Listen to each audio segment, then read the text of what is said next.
So welcome back everyone. यहाँ पे एक बहुत बड़ी अपडेट है बेल की तरफ से, है ना। बेल की तरफ से रिक्रूटमेंट देखने को मिली है, जहाँ पे हमारा है ना इलेक्ट्रॉनिक्स और मैकेनिकल वालों के लिए बहुत अच्छी अपडेट है। क्योंकि आप यहाँ पे देख सकते हैं रिक्रूटमेंट में जो नंबर ऑफ पोस्ट है वो काफ़ी सही है। आप देख सकते हैं मैकेनिकल में जो प्रोबेशनरी इंजीनियर की रिक्रूटमेंट है, यहाँ मैकेनिकल वालों के लिए 150 सीटें हैं, है ना। और हमारा इलेक्ट्रॉनिक्स वालों के लिए 200 सीटें हैं। ये बहुत बड़ी अपडेट है ना। जो भी इलेक्ट्रॉनिक्स वाले हैं और हमारा मैकेनिकल वाले हैं उनके लिए बहुत अच्छी अपडेट है।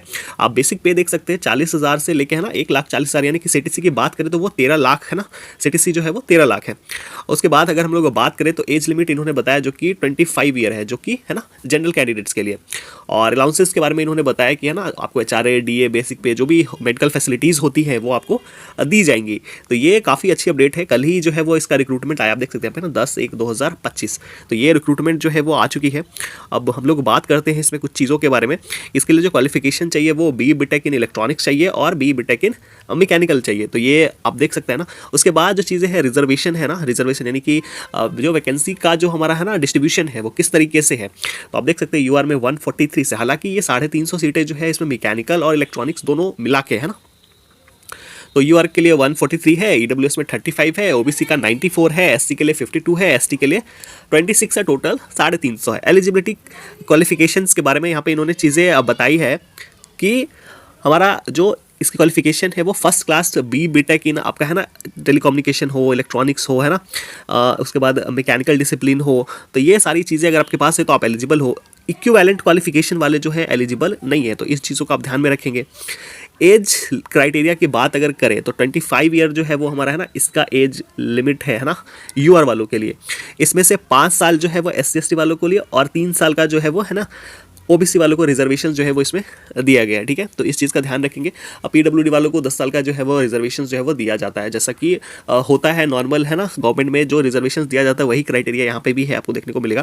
क्रूशियल डेट जो है वो 1/1/2024 बताया है इन्होंने। अगर आप जो है वो EWS से बिलोंग करते हैं या फिर OBC से बिलोंग करते हैं तो आपके लिए जो सर्टिफिकेट की डेट है वो इस डेट है ना, ये आपके लिए क्रूशियल डेट है। उसके बाद जो चीज़ें हैं आप देख सकते हैं यहाँ पे कुछ और अपडेट। यहाँ पे नंबर ऑफ पोस्ट के बारे में बताया जो कि ऑलरेडी आपको पता है 350 है, 200 इलेक्ट्रॉनिक्स और 150 मैकेनिकल वालों के लिए। लास्ट डेट जो है आप इसका देख सकते हैं वो 31 है ना, 31 जनवरी जो है वो इसका लास्ट डेट है। फॉर्म फीस की बात करें तो वो 1180 रुपये आपको लगने वाले। मेथड ऑफ सिलेक्शन क्या होने वाला है तो आप देख सकते हैं मेथड ऑफ सिलेक्शन के बारे में इन्होंने चीज़ें बताई हैं, जो कि आपका है ना CBT बेस्ड एग्जाम आपको देखने को मिलने वाला है। तो CBT बेस्ड एग्जाम होगा। उसमें जो शॉर्टलिस्टेड कैंडिडेट होंगे वो 1:5 है ना, 1:5 कैंडिडेट जो है वो शॉर्टलिस्टेड होंगे फॉर इंटरव्यू के लिए, है ना। तो आपका CBT बेस्ड एग्जाम होगा, है ना। तो इसका सिलेक्शन प्रोसेस यही है कि CBT बेस्ड एग्जाम होगा फिर आपका इंटरव्यू होगा, है ना। तो ये इसका सिलेक्शन प्रोसेस है। उसके बाद जो चीज़ें हैं वो हमारा है कि ये कह रहे कि जो आपका एग्जाम होगा CBT बेस्ड एग्जाम जो होगा वो मार्च 2025 में होगा। तो सारी चीज़ें इन्होंने बता ही दी है कि CBT एग्जाम जो होगा वो आपका मार्च में होने वाला है। तो अभी जनवरी चल रहा है ना, तो फरवरी और मार्च तो ज़्यादा टाइम है नहीं, है ना, इसकी प्रिपरेशन करने के लिए। तो ये काफ़ी सही अपडेट है आप सभी के लिए।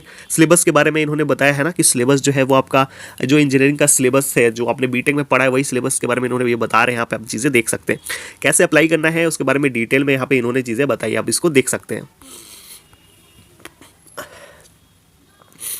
यहाँ पे इन्होंने बताया कि शॉर्टलिस्टिंग प्रोसेस क्या है। तो वही चीज़ें हैं ना कि CBT बेस्ड एग्जाम होगा, फिर CBT में है ना ये लोग 5 गुना जो कैंडिडेट्स शॉर्टलिस्टेड करेंगे इंटरव्यू के लिए।